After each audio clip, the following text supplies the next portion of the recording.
So now I want to pivot to the third topic that I wanted to address, and I want to talk about genocide. I do not want to litigate. I'm not interested in litigating if the current war in Gaza is a genocide. That's not my question at all. I don't want to litigate that.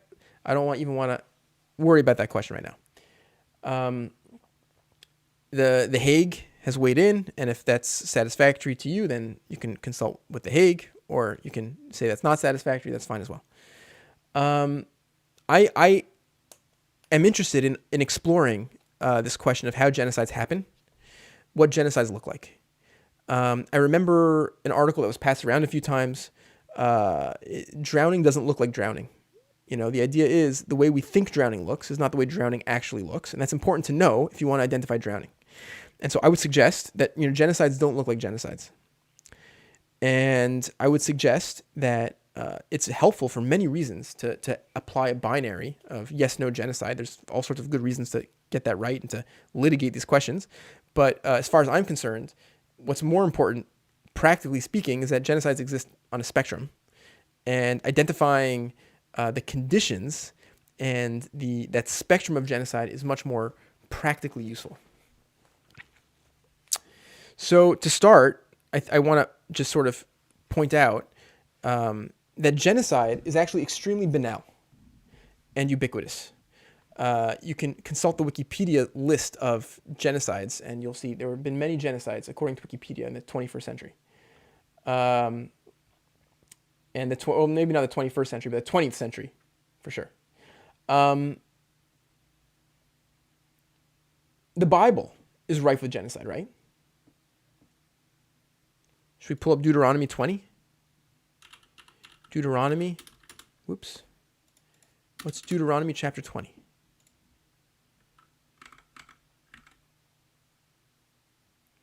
Deuteronomy chapter 20.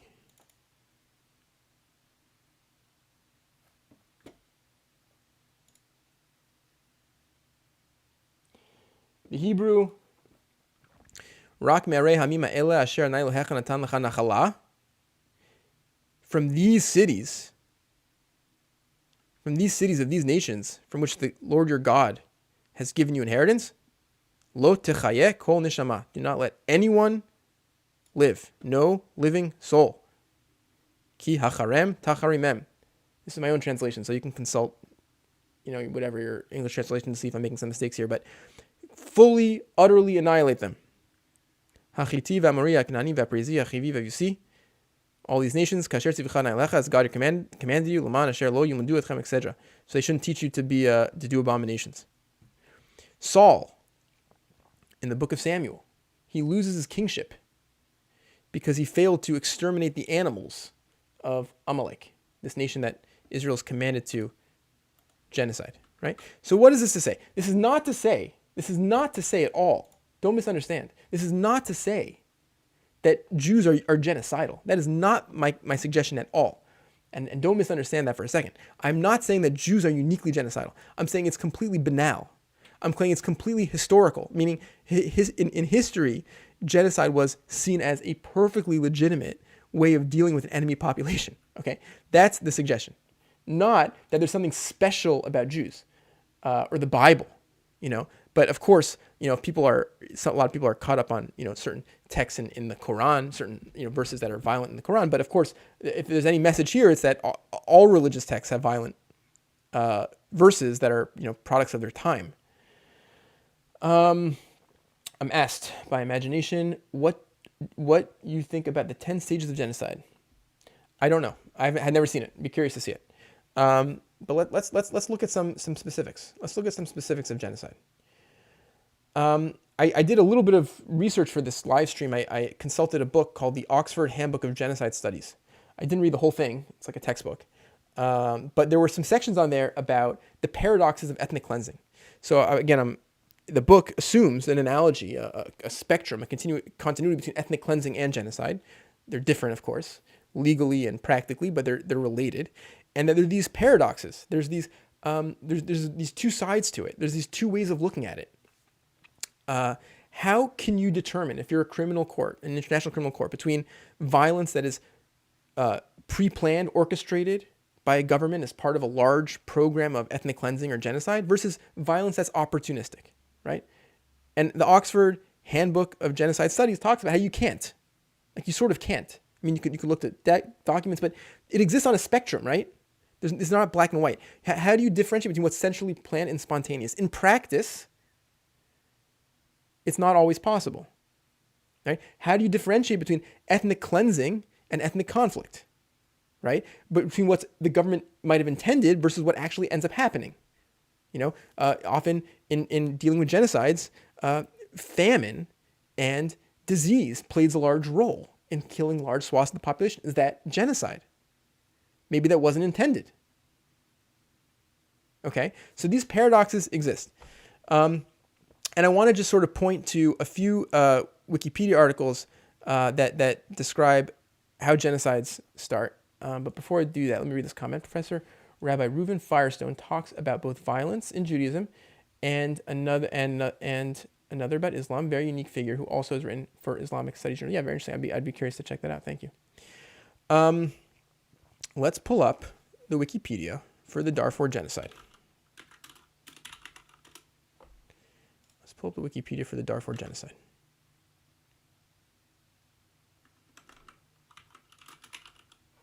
So I think most people know that there was a genocide in Darfur. I think most people, until recently, myself included, didn't really know anything about the genocide. So let's read about it, right? So what happened?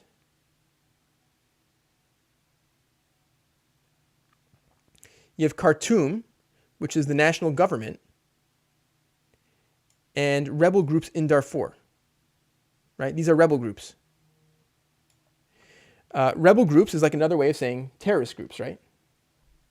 The rebel groups were initially formed in February 2003 due to Darfur's political and economic marginalization by Khartoum, right? So these terrorist groups formed because they were economically and politically marginalized.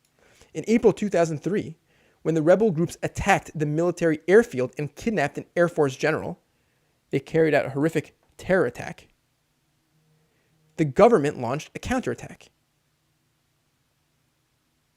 It led to a response for the Khartoum government where they armed militia forces to eliminate the rebellion, resulting in mass violence against the citizens in Darfur. Okay?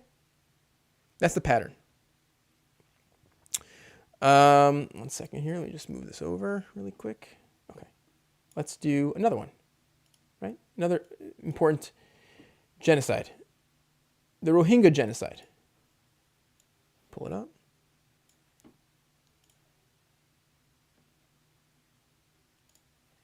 Initial border incidents. This is a genocide in Myanmar, 2016. According to Myanmar state reports, armed individuals attacked several border posts in Rakhine State, right? That left 9 police personnel dead. This is a terror attack by the Rohingya in Myanmar. Weapons and ammunition were also looted. It was from a newly formed insurgent group, Harkan al-Yaqin, who claimed responsibility. Right? This is a Rohingya terrorist group. This is the Hamas of Rohingya. Right? Then there was crackdown. The Burmese military began a major crackdown in the villages. Dozens of people were killed, many arrested. Casualties increased. The crackdown continued. Okay? This is how these things play out. The point is that all genocides are reluctant genocides. I think our Holocaust education, my Holocaust education, might have done me a disservice because there's a sense of how evil the Nazis were. And maybe that's true, whatever you want. But in general, genocides are reluctant genocides. Genocides are this, we have no choice, right? You can go to war and fight an army and win a war against an army. But what do you do if your war is against a civilian population? What do you do if they don't have a government and an army, but they're just a terrorist group? What do you do? America had this problem in Iraq. America made terrorists faster than they can kill them in Iraq. What happens? So if you're in Iraq or Vietnam or something, maybe you can leave. But if these are on your border, what do you do? So what happens is reluctantly governments create this monstrosity of anti-terror this monstrosity of a war on terror. And it doesn't feel like genocide. That's the point. It doesn't feel like a genocide. It just feels like security. It just feels like a war on terror. Okay. The same can be said of the Rwanda genocide of 1994. Let's look at the Armenian genocide. This will be the last one because it gets a little repetitive at a certain point. The Armenian genocide is a fascinating example because the Turks, to this day, deny there was a genocide. Let me find what I was looking for. Ottoman leaders, right? Ottoman leaders took isolated instances of Armenian resistance as evidence of a widespread rebellion, right? Armenians are a persecuted minority in the Turkish Empire. There was instances of terror. It was seen as a widespread rebellion. Mass deportation was intended to permanently forestall the possibility of Armenian autonomy or independence. Now, I want to find the article of Armenian genocide denial. This is crucial, okay? This is crucial. This is so crucial. The Igdir Genocide Memorial and Museum promotes the view that the Armenians committed genocide against the Turks, rather than vice versa. Every genocide is controversial. Every genocide has two readings. Every genocide is this problem of us versus them. There's no coexistence possible. I have some comments here. Right. Okay. Interesting. Okay. Yeah, thank you for those comments. Let's look at the denial. Let's see if we can find it. Shoot. Denialism in academia. Here we go. Examination of claims. Okay. Denialist works portray Armenians as terrorists and secessionists. The deportation was justified and proportionate response to Armenian treachery.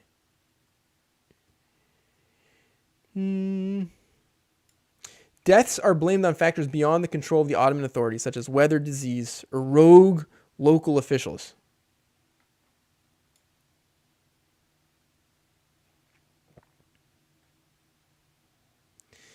They say the number was fewer.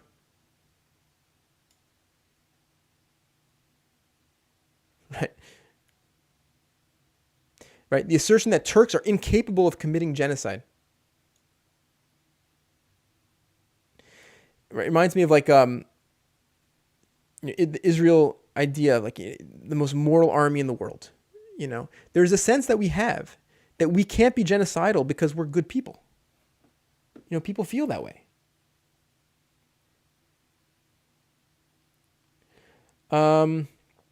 Another piece of Holocaust history that a lot of Jews, Orthodox Jews, don't know, in part because it's not so relevant to us, you might say, is the story of Herschel Greenspan, who was a Jewish terrorist who assassinated a German diplomat. And this was the pretext to launch Kristallnacht. Now, Kristallnacht was a major pogrom carried out by the Nazi Party against Jews living in Germany that sort of was the harbinger of the upcoming Holocaust. We're not expected to remember this. The terror attack that precipitates collective punishment is not remembered by history. It's not important. What's remembered is the collective punishment.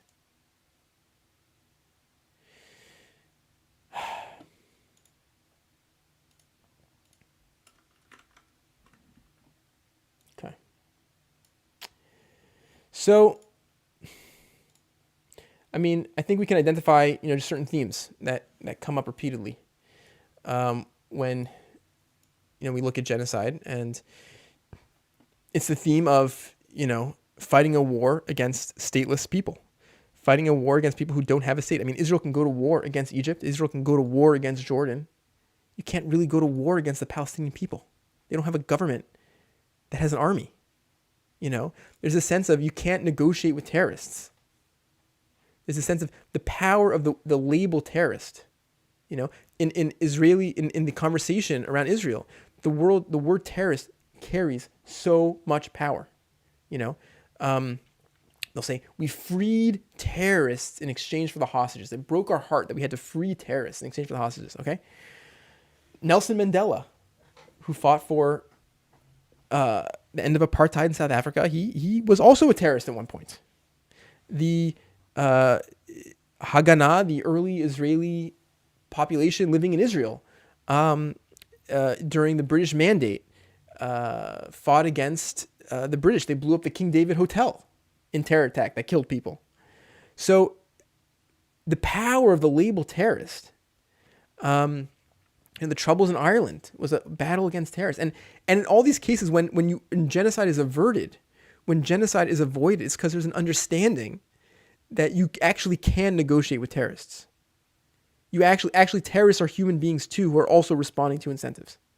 And it's this idea that you can't negotiate with terrorists, or that these people only understand violence, or coexistence is impossible, that's so dangerous.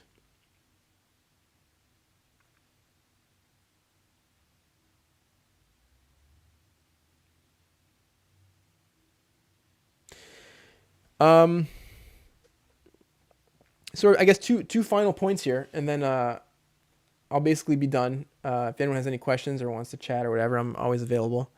I'm happy to do that. But sort of the last 2 points to end with here.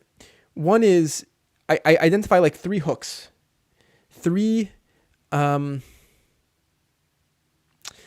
powerful distortions of our perspective that I think we need to just tap into and be aware of, no matter where we are politically, no matter what we decide politically. But this powerful idea of, I know I'm not evil. The Armenian, the Turks defend their genocide. Turks are incapable of committing genocide. It's such a dangerous way of thinking. I know I'm a good person. I know I'm not evil. Therefore, I should be immune to any criticism is illegitimate or something. This other distortion of perspective, the sense that my trauma is legitimate. Like my Holocaust trauma is legitimate and needs to be respected, needs to be appreciated. Everyone needs to acknowledge the Holocaust and respect the sense in which October 7th, for example, was seen as a continuation of the ugly, awful history of pogroms and violence against Jews. But it should be seen and respected and appreciated in exclusion to other people's trauma. I have no more space left in my worldview for the fact that Palestinians are descendants and experience an ethnic cleansing, for example. It's an awareness of my trauma that occludes much of the nuance and complexity. It's a kind of a trauma perspective where everything, you're holding a hammer, so everything looks like a nail. Every fight is a fight against Nazis now. And another piece which comes up in this sort of online discourse is a sense in which, we trust our own rumors. And I don't want to go into examples of this because it's too ugly and too unnecessary. But, the rumors that were spread around in the Zionist Jewish world about the Palestinians or October 7th, this, that, we trust those. These are our rumors. They're probably true. And they radicalize us against Palestinians. But their rumors, the Palestinians have rumors about Israelis. The Palestinians have rumors about IDF soldiers. Those are blood libels. Those are lies. Anti-Semitic stereotypes. That's evidence that we can never coexist. That's evidence we can never have peace. And again, this asymmetry, this distorting perspective. And yeah, the last piece, it's interesting to reflect, the banality of evil. What is evil? Where does evil come from? To me, a key element of that distorted, awful, dangerous perspective is the perspective that says, my death is such a tragedy. The terror attack that killed my people or kidnapped my people that I care about is so, so unfathomably awful. Because it is. But 10,000 deaths on your side mass starvation, children, innocent children dying. That's just the nature of war. That's just the art of doing business, right? When the war's over, you'll forget about all that, right? Like, my deaths need to be avenged. My deaths hurt so much, and they require a response of unimpressive force and destruction, you know? But when I'm done, there can be no other responses, right? Like, there's not going to be any, that you'll just accept it. It's such a distorted, cruel perspective, which is what happens when you grow up under indoctrination or with I think, very narrow, one-sided view of a conflict. And I think that maturity requires sort of growing out of that perspective.